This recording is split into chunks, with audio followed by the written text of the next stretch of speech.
ప్రేమ నమ్మకం కలిగినటువంటి మా పరలోకపు తండ్రి, నీ అత్యంత ఘనమైన నామానికి స్తుతులు స్తోత్రాలు చెల్లించుకుంటున్నాం. దౌర్భాగ్యులమైన దరిద్రులమైన మమ్మల్ని మరొక దినంలో ప్రవేశపెట్టినందుకు వందనాలు నాయన. మేము బ్రతికున్నామంటే నీ కృప మాత్రమే నాయన. మాలో మంచి కానీ మా నీతి యథార్థతలు లేని వాళ్ళం నీ కుమారుడైన క్రీస్తు నీతి ద్వారా మా పాపాల నుండి మమ్మల్ని క్షమించి ఆయన చిందించిన రక్తం ద్వారా రక్షణను, ఆయన పెట్టిన ప్రాణం ద్వారా పరలోక ఆశీర్వాదాన్ని, ధన్యతను నాయన మాకు దయచేసినందుకు వందనాలు నాయన. ఇదిగో కొద్ది నిమిషాలు ఈ దినాన్ని వాక్యదానంలోకి వెళుతున్న మమ్మల్ని గ్రహించుకునే హృదయం, అతికే మనస్సు మాకు దయచేయండి నాయన. విన్న మాటలు మర్చిపోయి మోసపోకుండా ఆ మాటలు మా హృదయంలో దాచుకొని వాటి ప్రకారం జీవించే ధన్యత మాకు ఇవ్వండి. నీ వాక్యపు వెలుగులో ఉంచండి. నీ ఆత్మతో మమ్మల్ని అందరినీ ముద్రించండి. యేసుక్రీస్తు నామమును బట్టి వేడుకుంటున్నాం తండ్రి, ఆమేన్. ఆ లైట్ పర్లేదు.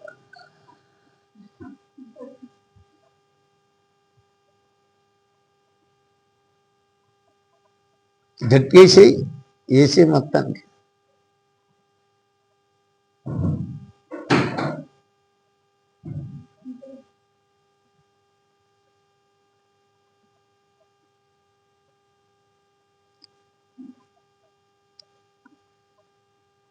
యెహోవా సమ్మ అనే మాటని ఈ రోజుని జ్ఞాపకం చేసుకున్నాం. యెహోవా సమ్మ అనేది రెండు మాటల కలయిక. మనం ప్రతి విషయంలోనూ జ్ఞాపకం చేసుకుంటున్నాం. యెహోవా అనేది వేరే, సమ్మ అనేది వేరే. యెహోవా అనగా దేవుడు ఆది నుండి, అంటే సృష్టికి ముందే ఉన్నవాడు, ఎప్పుడూ ఉండేవాడు. ఆయన మరి ఉన్నవాడుగా, మరి ప్రతి విషయంలోనూ ఆయనది లేనిదంటే ఏదీ లేదు. అందుకే యెహోవా అంటే ఉన్నవాడు అని అర్థం. షమ్మ అనగా ఉన్నవాడు ఉండే స్థలము అని అర్థం. యెహోవా ఉండే స్థలము అని అర్థం షమ్మ అనగా. ఇవి హెబ్రూ పదముల యొక్క కలయిక. ఆనాడు ఐగుప్తులో ఉన్న ఇశ్రాయేలీయులు యెహోవా వారిని విడిపించి నడిపిస్తున్నప్పుడు తమ ప్రజలతో ఉండాలని, వారి మధ్య తను మహిమ పొందాలని, వారికి చెదోడుగా వాదోడుగా ఉండాలని, వారు ఎప్పుడు తన యందు భయభక్తులు కలిగి చూపి తనకు ధూపదీప నైవేద్యాలు బలులు అర్పించాలని, దేవుని యొక్క ప్రత్యక్షతలో వాళ్ళు జీవించాలని దేవుడు ఆశించి వాళ్ళ మధ్య ఉండాలని ఎంతో కోరుకున్నాడు. దేవుడు అప్పుడు చెప్పాడు, ప్రత్యక్ష గుడారము ఏర్పాటు చేయమని మరి మోషేకు ఆజ్ఞ ఇచ్చాడు. దాని యొక్క కొలతలు కూడా ఇచ్చాడు. మరి అది ముఖ్యమైనది కాదు, కానీ ఇక్కడ ప్రత్యక్ష గుడారం ఏ విధంగా కట్టాలి, ప్రత్యక్ష గుడారంలో ఏమేమి ఉండాలి, ఏమేమి చేయాలి, అది దేవుని నిలయముగా ఎట్లా ఉంటుంది, దేవుని ప్రత్యక్షత ఆ గుడారంలో ఏ విధంగా ఉంటుంది, వీరు అర్పిస్తున్న బలులు ఏ విధంగా అర్పించాలి, సమస్తం ప్రత్యక్ష గుడారం గురించి దేవుడు బయలుపరిచాడు. ఆ విధంగానే దేవుడు వారికి మార్గం అంతట్లోనూ పగలు మేఘస్తంభంగాను, రాత్రి వెలుగు స్తంభంగాను ఉండి వారి అబ్రహాముకి ఇచ్చినటువంటి వాగ్దాన దేశమైనటువంటి కానాను చేర్చు వరకు వారి మధ్య ఉన్నాడు. దావీదు ద్వారా మరి ఇశ్రాయేలు రాజ్యం స్థిరపరచబడ్డది. మరి దావీదు కోరిన మేరకు సొలొమోను కూడా దేవుని పర్వతమైనటువంటి మోరియా పర్వతంపై యెరూషలేము దేవాలయాన్ని కట్టాడు. అది యెహోవా ఉండు స్థలముగా, దేవుని నిలయముగా ఉండే నా తర్వాత ఇశ్రాయేలీయులు దేవుని కట్టడలను ఆజ్ఞలను రాజులు మొదలుకొని సామాన్య మానవుల వరకు ప్రజలందరూ ఆ రోజున మరి దేవుని భయం లేక విగ్రహారాధకులుగాను అతిక్రమాలు దోషాలు చేసేవారుగాను దేవుని మాటను దేవుని కట్టడలను మరి తిరస్కరించేవారుగా జీవితున్నారు. అటువంటి సమయంలో మరి దేవుడు నెబుకద్నెజరు మరి ఆ యొక్క యెరూషలేము దేవాలయాన్ని కొల్లగొట్టుకుని అక్కడున్న బంగారాన్ని అంతా తీసుకుని మరి మంచి వాళ్ళను బందీలుగా తీసుకుపోయినాడు. వాళ్ళు అనేక మందిని బందీలుగా తీసుకుపోయినాడు. దేవాలయాన్ని కూల్చివేశాడు. మరి అనేకమైనటువంటి అన్య రాజుల చేతుల్లో బానిసలుగా బందీలుగా చెదరగొట్టబడ్డారు ఇశ్రాయేలీయులు.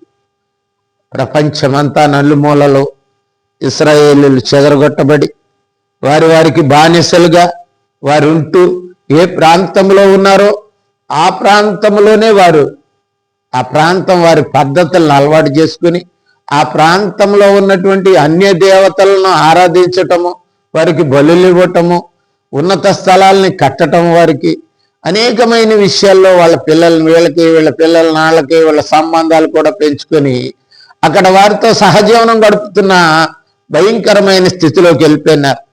దేవుడు మరి తన ప్రజల్ని ఏర్పాటు చేసుకున్నాడు, ప్రతిష్ఠించుకున్నాడు. దేవుడు మనుషులు వదిలిపెట్టినా కానీ దేవుడు విడిచిపెట్టాడు. గమనించాలి మనం. కనుక కష్టం వచ్చినప్పుడు నష్టం వచ్చినప్పుడు ఏదో మనం బాధపడతాం, కానీ దాంట్లో దేవుడు మనకు నేర్పవలసింది ఏంటంటే నువ్వు చేసిన తప్పు, నేను చేసిన తప్పు, నా పద్ధతులు మాత్రం మనం గుర్తు చేసుకోము. మనకు వస్తున్న బాధనో, మనకు వస్తున్నటువంటి బలహీనతనో, మనకు వస్తున్న స్థితుల్నే మనం ఆలోచిస్తాం, కానీ మరి దానికి అడ్జస్ట్ అయిపోయి జీవించడానికే మనం ఆలోచిస్తాం. కానీ అసలు నాకు ఈ శ్రమ ఎందుకు వచ్చింది, ఈ శోధన ఎందుకు వచ్చింది, ఈ ఇబ్బంది ఎందుకు వచ్చింది, ఈ యొక్క కష్టాలు నాకు ఎందుకు సంభవించాయి అనుకుని ఆనాడు ఇశ్రాయేలీయులు కూడా ఆలోచించలేదు. కానీ దేవుడు విడువని ఎడబాయని వాడు. ఆయన మర్చిపోలేదు కనుకనే మరలా ఇశ్రాయేలీయుల శ్రమలు చూశాడు, వాళ్ళ జీవితాలు చూశాడు. తను తిరిగి మరి ఆ యొక్క ప్రజలకి దేవాలయం కట్టాలని ఆశించినప్పుడు ఆయన మరి చెదిరిపోయినటువంటి ఇశ్రాయేలును పోగు చేయడానికి మరలా తన ప్రవక్తల ద్వారా అనేకమైనటువంటి ప్రవచనాలు ఇచ్చాడు. అనేక ప్రవచనాల ద్వారా బయలుపరిచాడు తన చిత్తాన్ని, దేవునికి తన ప్రజల మీద ఉన్న ప్రేమను వ్యక్తపరిచాడు. వాళ్ళకున్న వాత్సల్యతను గుర్తు చేసుకుని దేవుడు అనేక విషయాల్లో వాళ్ళకి చెప్పినప్పటికీ వాళ్ళు గమనించలేదు. అనేక విషయాల్లో ప్రవక్తల ద్వారా హెచ్చరిస్తూనే ఉన్నాడు. మరి యెషయా ద్వారా హెచ్చరించాడు, మరి అట్లాగే ఇర్మియా ద్వారా హెచ్చరించాడు, ఎహెజ్కేలు ద్వారా కూడా హెచ్చరించాడు. కనుక చిన్న ప్రవక్తల ద్వారా అనేక మంది ప్రవక్తల ద్వారా హెచ్చరిస్తూనే వచ్చినాడు. తిరిగి మరలా కట్టబడుతుంది, దేవుని దేవాలయం కట్టబడుతుంది. అంటే వాళ్ళు ఈ రోజు వరకు దేవాలయం అంటే యెరూషలేము దేవాలయమే చూస్తున్నారు, కానీ అసలు దేవాలయం ఏది అనేది ఈనాటి వరకు క్రైస్తవులు కూడా ఆలోచించలేదు. ఆ ఇశ్రాయేలీయులు కూడా దాని మీద ఆలోచన పెట్టినారు. కనుక ప్రియులారా, ఈ ప్రవచన వాక్యము మనం చూసినట్లయితే ఎక్కడున్నదంటే యెహెజ్కేలు గ్రంథము 48:35. దాని కైవారము యెహెజ్కేలు గ్రంథం లాస్ట్ అధ్యాయం లాస్ట్ మాట అన్నమాట. ఇది ఏమంటున్నాడంటే దాని కైవారము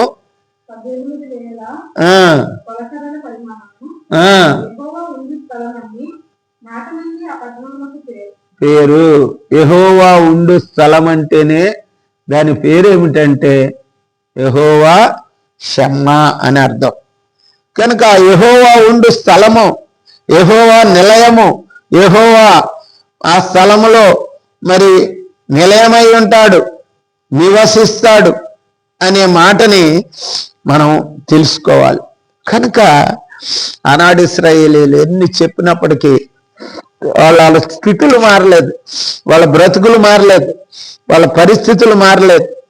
కనుక మరి యెహోవా షమ్మా అని మరి చెప్పినాడు. తిరిగి ఆ దేవాలయాన్ని తిరిగి కడతానని మరి దాని యొక్క సౌవారం చూసినట్లయితే, ఆ గ్రంథంలో చూసినట్లయితే 21:16 ప్రకటన గ్రంథంలో దాని గురించి చెప్తాడు.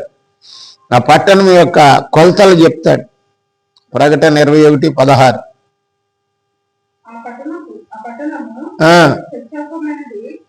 చౌకము అంటే 4 భాగాలు, 4 సైడ్లు కూడా సమానంగా ఉంటుంది. చతురస్త్రము అని అర్థం. చతురము అంటే 4 కూడా, 4 కోణాలు కూడా, 4 సైజులు కూడా ఒకటే ఉంటుంది. అంటే అది ఏ విధమైన తేడా లేనిదిగా కనబడుతుంది. అంటే చతురస్రం అంటే ఏదో కొలతల గురించి మాట్లాడినటువంటి మాట కాదు అది. దానిలో ఏ విధమైనటువంటి భేదం ఉండనిది. దేవుడు ఎప్పుడు ఎవరో తీయలేనిది, ఎవరో చేయలేనిటువంటి ఆ పట్టణం అది. ఎవరు తొలగించలేరు ఆ పట్టణాన్ని. అటువంటి పట్టణము చౌకమైనది, 4 మూలలు సమానముగా ఉండేది అని అర్థం. తర్వాత చదవమ్మా ప్రకటన గ్రంథంలో మాట. దాని పొడుగు దాని వెడల్పుతో సమానముగా ఉండెను. దాంట్లో ఏ విధమైన తేడాలు ఉండవు, ఏ విధమైన విభేదాలు ఉండవు, ఏ విధమైనటువంటి మరి స్థితులు కనబడవు దాంట్లో. అదంతా మారనిది, మార్పు లేనిది అని చెప్పుకోవటానికి అది ఒక సూచన. ఇంకో మాట అంటాడు కింద, ఆ పట్టణమును కొలువగా. దీని గురించి మరలా ఇంకోసారి నేర్చుకుందాము.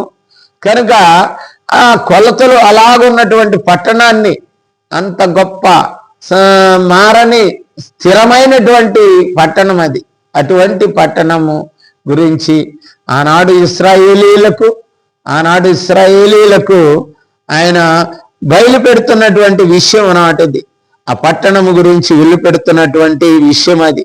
కనుక ఆ పట్టణం ఏమై ఉన్నది, ఆ పట్టణం ఏమిటి అనేది మనం కొంచెం నేర్చుకుందాం. ఆ పట్టణము, ఆ దేవాలయము, దాని గురించి కొన్ని విషయాలు మనం నేర్చుకుందాం. యెషయా గ్రంథం 62:2 చూసినట్లయితే,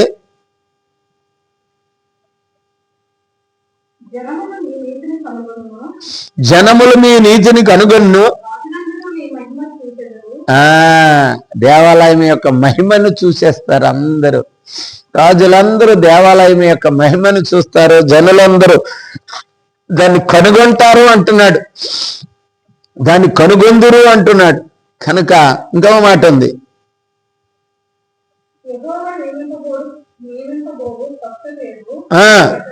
ఆ పట్టణమునకు పెట్టబడును, ఆ పట్టణమునకు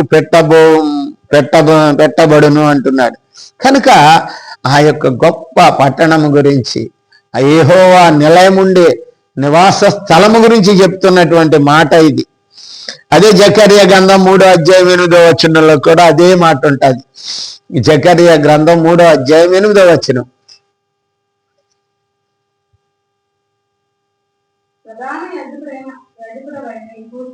యెహోషువ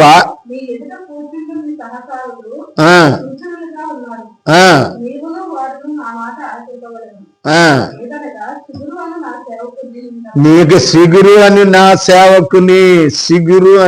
సేవకుని రప్పించబోతున్నాను. ఆయనలో ఏ తేడా లేదు, ఆయనలో మచ్చ లేదు, మలినము లేదు. అది సిగురు, పరిశుద్ధమైనది. సిగురు అనే మాట దేనికంటే స్వచ్ఛతను చూపిస్తుందండి. సిగురు అనేది ఏ విధమైనటువంటి దాంట్లో చెడు లేనిది సిగురు అనే మాటకు అర్థం. సిగురు అనేది చాలా స్వస్థతను చూపిస్తుంది, స్వచ్ఛమైన దాన్ని చూపిస్తుంది. కనుక సిగురు అని నా సేవకుని నేను రప్పింపబోచున్నాను. ఇప్పటికే చాలా మందికి అర్థమై ఉండాలి ఏమిటి దేవాలయం. దేవాలయం ఏమై ఉన్నదంటే ఆ యెహోవా ఉండు స్థలము అని అంటే ఆ సేవకుడిని రప్పిస్తానంటున్నాడు. ఇర్మియా గ్రంథం 3:17 కూడా అదే మాట ఉంటుంది, అదే ప్రవచనం. ఇర్మియా 3:17.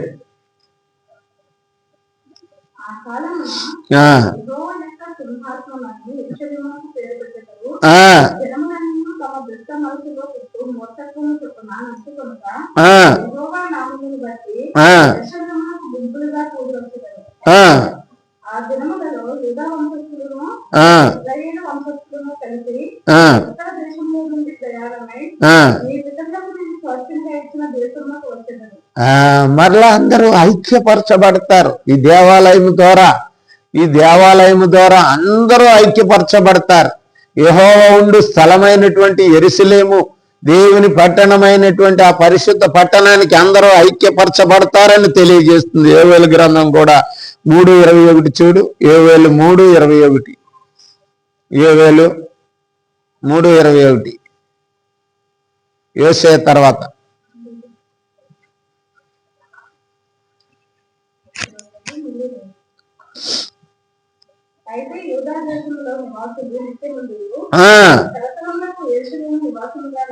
యెరూషలేము నివాసముగా ఉండును. కనుక తరతరాలు అదే నివాస స్థలముగా ఉండే యెరూషలేము ఇది. ఆనాడు యెరూషలేము కూలగొట్టబడ్డది, తర్వాత మరి ఆ యొక్క కట్టబడ్డది, మళ్ళీ కూలగొట్టబడ్డది. ఇప్పుడు 3వ దేవాలయం కట్టడానికి కూడా వాళ్ళు సిద్ధపడుతున్నా కానీ దేవుడు నిర్ణయించినటువంటి దేవాలయం గురించి ఆనాడు ఎస్కేల్కి దేవుడు చెప్తున్నాడు. ఆ రోజుని మరి ఐగుప్తు రాజులు మరి హేరోదు రాజు కట్టినప్పటికీ దాన్ని కూడా కూలగొట్టబడినటువంటి దేవాలయం గురించి మాట్లాడలేదు కానీ ఆయన ఈ స్థిరమైనట్టు దేవాలయం గురించి మాట్లాడుతున్నాడు. జకర్యా గ్రంథం 2:10 చూడండి. జకర్యా 2:10.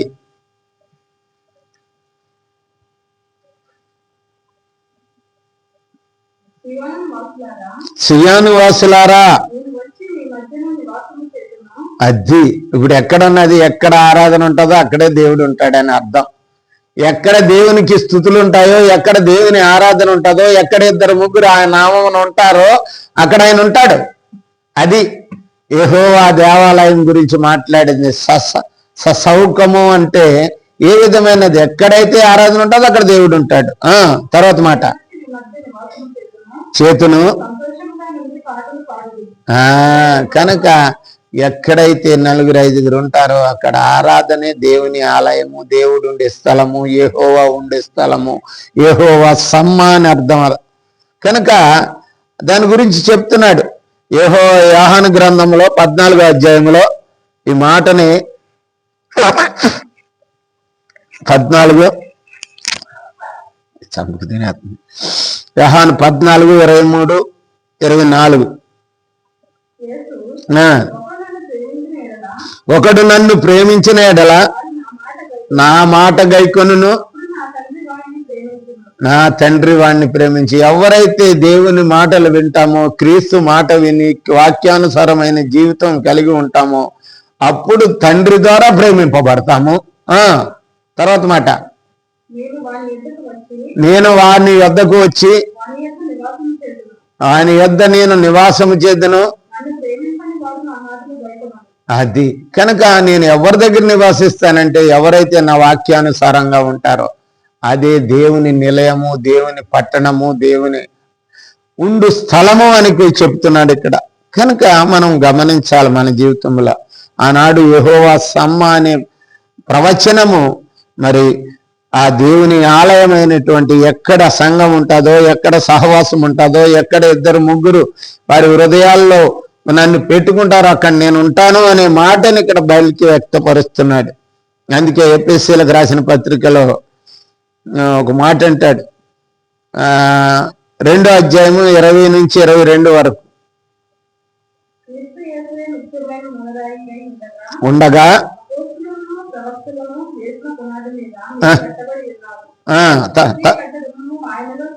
ఆయనలో చక్కగా అమర్చబడిన దేవాలయాలు అయి ఉంటాం. ఇప్పుడు మన గారి దగ్గరికి వచ్చాడు, ముందు యెరూషలేము గురించి చెప్పాడు, తర్వాత దాని యొక్క కొలతలు చెప్పాడు, ఆ కొలతలు ఎలా ఉంటాయో చెప్పాడు, అది ఏమై ఉన్నదో చెప్పాడు, ఆయన ఎవరో చెప్పాడు.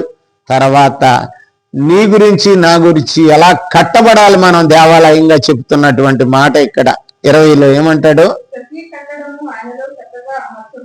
అమర్చబడి మనం దేవాలయం కావాలి. ఇప్పుడు దేవాలయం ఎవరు అంటే మనమే దేవాలయం అవ్వాలి. ఆనాడు సెమ్మ అని చెలవిచ్చింది, ఈనాడు మనమే ఆ సమ్మగా మార్చబడాలి, కట్టబడాలి దేవునికి ఆలయంగా. ఇంకో మాట ఉంది కింద, ఆయనలో మీరు కూడా ఆత్మ మూలముగా ఆయన ఉండే స్థలం, నివాస స్థలం అంటే ఆయన ఉండే స్థలంగా. కనుక దేవాలయం అంటే మనకు బాగా తెలుసు. దేవాలయం అంటే దేవుడు ఉండే స్థలము, నిలయము, నివసించే స్థలము, ఉండే స్థలము. కనుక మనం నేర్చుకోవాలి. కనుక ఏమిటంటే ఎక్కడైతే యెరూషలేము దేవాలయంకి వెళ్ళి, అందుకే యేసుప్రభు వారు అక్కడ మత్తయి సువార్తలు అంటాడు, వాళ్ళు వచ్చి అయ్యా ఈ దేవాలయం చూసావో ఎంత బాగా ఉన్నదో, ఎంత అందంగా ఉందో, ఎంత గొప్పగా ఉందో చూపించినప్పుడు యేసుప్రభు రాయి మీద రాయి లేకుండా పడిపోతుంది ఈ దేవాలయం అన్నాడు. తర్వాత ఇంకొకసారి వీళ్ళకి అర్థమయ్యే రీతిలో చెప్పినప్పటికీ వాళ్ళు అర్థం చేసుకోలేకపోయినారు.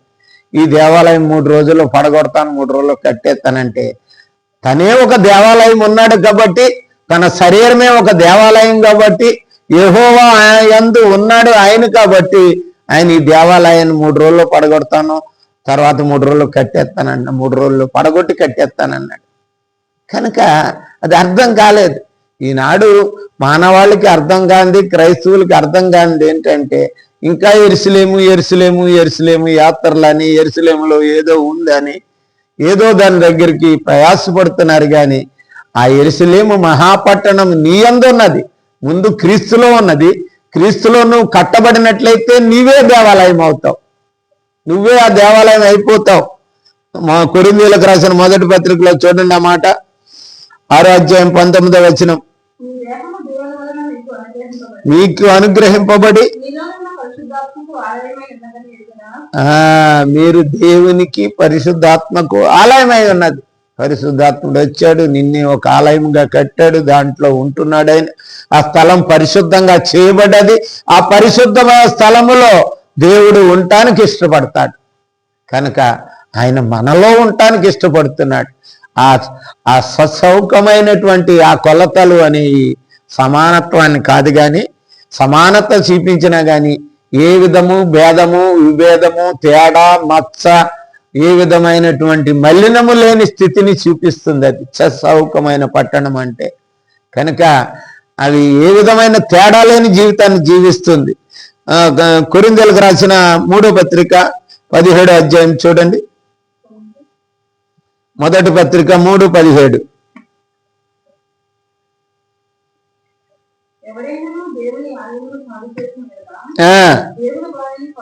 పాడు చేయను. కనుక ఎవడక వాడు దేవుని ఆలయంగా ఉన్నవాడు ఏదైనా దేవునికి దేవుణ్ణి తనలో నుంచి బయటికి వెళ్ళగొట్టుకున్నాడు. పరిశుద్ధాత్మను కానీ దేవుని కానీ స్థలం కాకుండా వాడు జీవిస్తున్నట్లయితే వాడు బతుకుని నాశనం చేస్తాడు దేవుడు. ఒక్క మాటలో చెప్పాలంటే దేవుడు వాడిని నాశనం చేస్తాడు. ఎందుకంటే దేవుడు ఏదో యెరూషలేములో ఉంటాడు, కట్టిన దేవాలయంలో ఉంటాడు, కట్టిన చర్చిలో ఉంటాడు. చాలా బాగా ఉన్నదండి చర్చి, ఎంత బాగుందంటారు వీళ్ళు. చర్చి కట్టడం బాగుంటాం కాదు, అసలు దేవుడు చెప్పింది ఏంటో తెలుసా? అపోస్తుల కార్యములు 7వ అధ్యాయం 50వ వచనంలో ఏమంటాడు తెలుసా? ఆయన నీ భూమి నా పాదపీఠము. ఎలాంటి మందిరాన్ని కట్టగలరు? ఎటువంటి దేవాలయాన్ని మీరు ఈ లోకంలో మీరు చేతులతో కట్టగలరు? నాకు విశ్రాంతి స్థలం ఏది? ఇవన్నీ నేను చేసిన దాంట్లోంచే మీరు చేతులు చేసినవే కదా.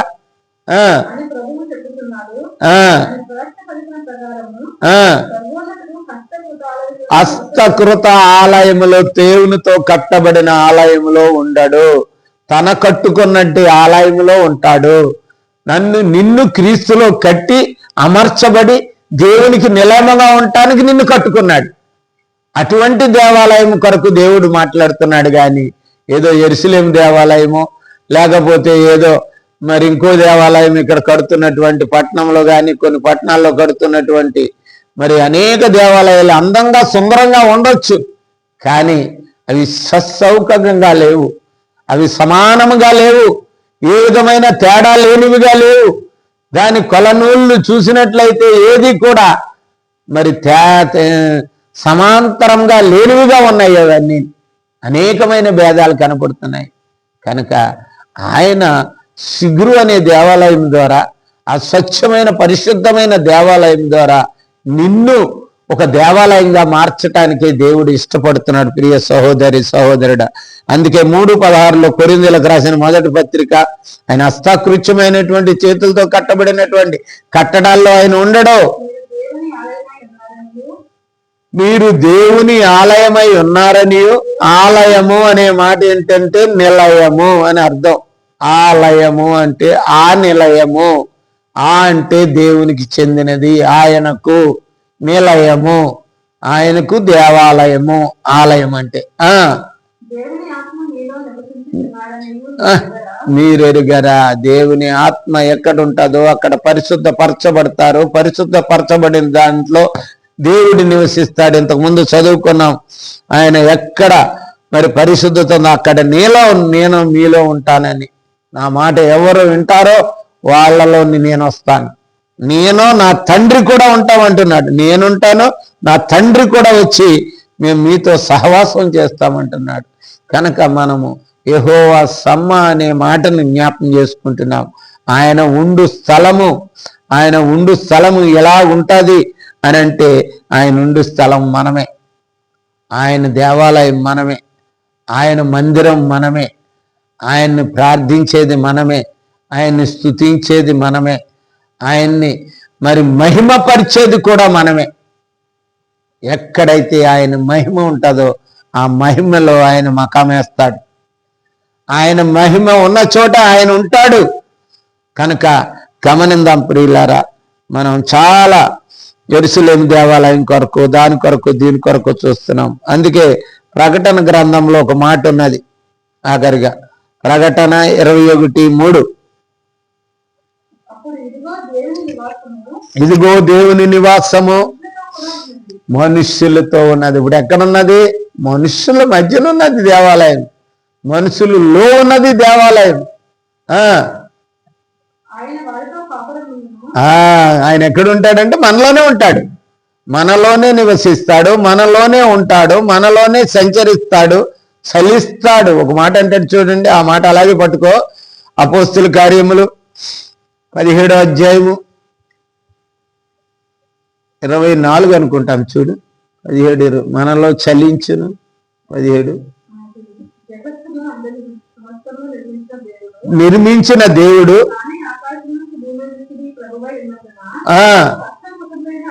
హస్తకృతమైన ఆలయములో ఆయన ఉండడు, చేతులతో కట్టిన ఆలయంలో ఉండడు. ఆయన కట్టుకున్నాడు చేతులతో, ఆయన చేతులతో చేసిన ఆలయము ఏదైతే ఉందో దాంట్లో ఆయన ఉంటాడు.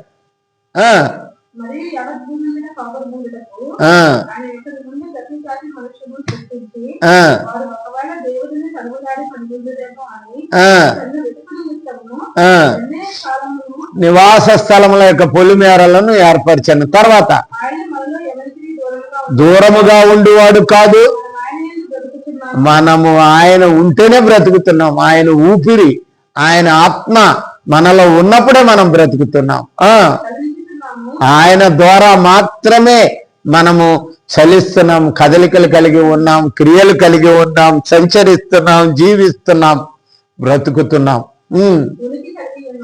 ఆయన ఉనికి మనలో ఉంది.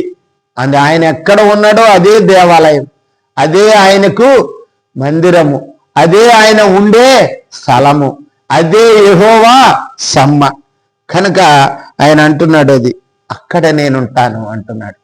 అదే 22:3 కూడా చూడు, ప్రకటన గ్రంథం,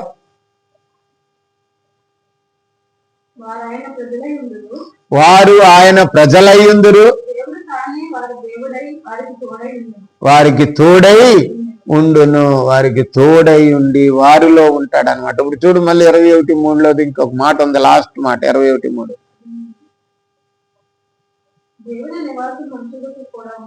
ఉన్నది, కాపురముండును, ప్రజలయ్యుందురు, తోడయ్యుండును. 22:3 చదవాలి. 22:3 ఇక మీదట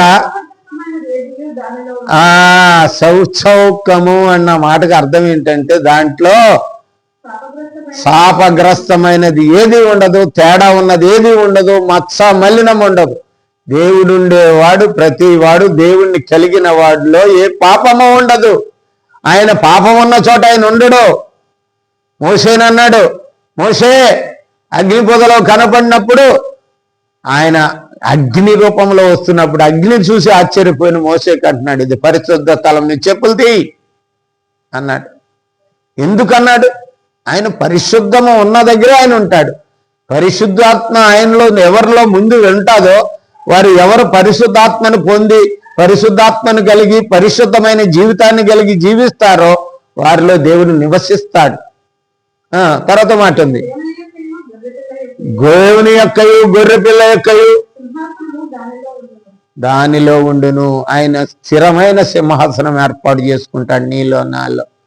కనుక ప్రియ సహోదరి సహోదర, ఒక్క మాటలో చెప్పాలంటే ఎక్కడ 2-3 నా నామమును ఉందురో అక్కడ నా నామమున క్రీస్తు నామమున పరిశుద్ధాత్మ కలిగి ఎక్కడ 3 ఉంటారో వారిలో నేను ఉంటాను, వారి మధ్య నేను ఉంటాను అంటున్నాడు. కనుక మరి యెహోవా సమ్మ అనే మాటకు అర్థం ఏంటంటే యెహోవా ఉండు స్థలము, యెహోవా నివసించు స్థలము. మనము లోకంలో ఉన్నాయన్నీ మన మనసులో పెట్టుకుంటాం, మన హృదయంలోకి చేర్చుకుంటాం, అనేకమైనవి పెట్టుకుంటాం, కానీ దేవునికి స్థలం ఉండదు. అందుకే అన్నాడు, గొర్రెలకు నక్కలకు బొరియలుండును, ఆకాశ పక్షులకు గూళ్ళుండును, మనిషి కుమారుడు తలవాల్చగా స్థలమేది అని అడిగాడు ఆయన. కనుక మనిషి కుమారుడైన యేసుక్రీస్తుకు నీ జీవితంలో నీ హృదయంలో స్థలం ఇచ్చావా ప్రియ సహోదరి సహోదరుడా? లేకపోయినట్లయితే ఒక్కసారి ఆలోచించుకో. దేవుడు ఆశిస్తున్నాడు ఆ రోజున ఆ ఇశ్రాయేలీలతో ఉండాలని, వారితో కలిసి ప్రయాణం చేయాలని, వారి ద్వారా ఆయన బలులు ధూపదీప నైవేద్యాలు ఆయన ద్వారా మహిమ పొందాలని ఆనాడు ప్రత్యక్ష గుడారాన్ని ఏర్పరచమన్నాడు. నేను ఎక్కడో ఆకాశంలో ఉండి మీరు భూమి మీద ప్రయాణం చేస్తే ఎట్లారా బాబు, నేను మీతోనే కలిసి ఉంటాను, మీతో ప్రయాణం చేస్తానని మరి కడ వరకు కూడా మరి ఆయన వాగ్దాన భూమి అయినటువంటి ఇహలోకమైనటువంటి ఆనాడు అబ్రహాముకు వాగ్దానం చేసినటువంటి పాలు తేనెలు కారే ఆ యొక్క ప్రవహించే ఆ యొక్క గొప్ప మరి సమృద్ధి సమాధానం కలిగిన పట్టణానికి చేర్చే వరకు ఆయన తోడుగా ఉన్నాడు. పగలు మరి మేఘస్తంభంగాను, రాత్రి వెలుగు స్తంభంగాను ఉండి మరి వారికి తోడుగా ఉన్నాడు. వాళ్ళ కష్టాలు వచ్చినప్పుడు, ఇబ్బందులు వచ్చినప్పుడు కూడా అదే చేశాడు. ఎర్ర సముద్రం మునిగిపోతున్నప్పుడు, ఎర్ర సముద్రంలో మరి వాళ్ళు ప్రయాణం చేస్తున్నప్పుడు మేఘస్తంభాన్ని, ఆ యొక్క వెలుగు స్తంభాన్ని మార్చినప్పుడు వాళ్ళ కళ్ళు కనపడలేదు ఐగుప్తీయులకి. ఎప్పుడు కూడా కష్టం వచ్చినప్పుడు, నష్టం వచ్చినప్పుడు ఆయన తోడుగా ఉంటాడు. అయితే ఈ దేవాలయంలో యెహోవా సమ్మ ప్రవచన ప్రకారం మనం చూసినట్లయితే ఎక్కడో యెరూషలేములో దేవాలయం గురించి మాట్లాడలేదు ఆయన. ఆ దేవాలయం గురించి కాదు, కానీ ప్రభు అయిన యేసుక్రీస్తు ద్వారా నీవే ఆయనకి దేవాలయంగా ఉండాలని, దాంట్లో నేను నివాసం చేస్తానని, దాంట్లో నేను ఉంటానని, నీకు దేవుడనై నేను ఉంటానని, నీ కష్టాలు నష్టాలు బాధలు ఇబ్బందులు శ్రమలు శోధన బలహీనతలు అన్నిటిలోనూ నేను సహాయం చేసుగా నేను దేవుడనై ఉందును అంటే నేను ఉన్నవాడనై ఉంటాను అంటున్నాడు. కనుక ప్రియ సహోదరి సహోదరుడా, నువ్వు నేను గమనించుకుందాం ఈ రోజున. యెహోవా సమ్మ అంటే యెహోవా ఉండు స్థలము, యెహోవా అంటే ఉన్నవాడైనటువంటి దేవుడు ఉండే స్థలము సమ్మ అంటే. ఆ యొక్క సమ్మగా నీవు నేను ఉన్నామా ఈ రోజుని? నువ్వు నేను బ్రతుకుతున్నామా? మన బ్రతుకులు మన జీవితాలు దేవునికి అనుకూలంగా ఉన్నాయా? దేవుని దృష్టికి ఇష్టముగా ఉన్నాయా? మనము ఆ పరిశుద్ధాత్మను పొంది మన హృదయాన్ని శుద్ధి చేసుకుని భయంకరమైనటువంటి పాపరోగాలు కలిగినటువంటి హృదయాన్ని పరిశుద్ధమైన దేవునికి స్థానముగా ఆయన ఉండే స్థలముగా చేసుకున్నావా లేదా? ఒక్కసారి గమనించు నువ్వు ప్రియ సహోదరి సహోదరుడా. మరి యెహోవా ఇష్టపడుతున్నాడు. ఆయన అంటున్నాడు, నేనుండు స్థలము ఎలాగుండాలో ఆయన చెప్పాడు. ఏమిటో ఆ స్థలము చెప్పాడు. మరి నీవే ఆ స్థలముగా ఉండాలని ఆశిస్తున్నాడు. నీతో ఉండాలని, నీతో సంచరించాలని, తన ఉనికి మనము కలిగి ఉండాలని ఆయన ఆశిస్తున్నాడు. అటువంటి స్థితిలో మనం ఉండాలి. అప్పుడు అది ససౌకమైనది, ఏ విధమైనటువంటి తేడా లేనిది, స్వచ్ఛమైనది, ఏ విధమైన భేదాలు లేనిది, ఏ విధమైన సమానత్వము కలిగినది. అది నీతి న్యాయములను అనుసరించే గృహముగా నీవు ఉన్నట్లయితే, పరిశుద్ధంగా నీ హృదయాన్ని ఉంచుకున్నట్లయితే, ఆయన యెహోవా సమ్మ నీ గురించే ఆ మాటలు మాట్లాడుతున్నాడు. ప్రియ సహోదరి సహోదరుడా, నువ్వు నేను ఈ రోజు నుంచి మన బ్రతుకులు మార్చుకుందాం, మన జీవితాలను మార్చుకుందాం, మన పరిస్థితులు మార్చుకుందాం. ఈ లోకంలో ఏది శాశ్వతం కాదు. నీకు వచ్చిన కష్టమా, నీకు వచ్చిన నష్టమా, నీకు వచ్చిన శ్రమ, నీకు వచ్చిన శోధన, అది కూడా శాశ్వతం కాదు. తప్పించగల దేవుడు అంటున్నాడు, నేను ఉంటాను నీలో, నీకు దేవుడినై ఉంటాను, నేను నీకు దేవుడినై ఉంటాను. నా దక్షిణాస్తంలో అంటాడు యెషయాలు అంటాడు, దక్షిణాస్తంతో నిన్ను ఆదుకుంటాను, భయపడకు అంటున్నాడు. కనుక ఆ యెహోవా సమ్మగా నువ్వు నేను ఉన్నట్లయితే దేవుడు నిన్ను నన్ను తన ఆలయముగా చేసుకుని మనలో ఉంటాడు ఆయన. కనుక అట్టి దేవునికి నివాస స్థలంగా నువ్వు ఉండడానికి ఇష్టపడదాం. అట్టి రీతిలో మన అందరినీ దేవుడు ఆశీర్వదించును గాక. ఆమేన్.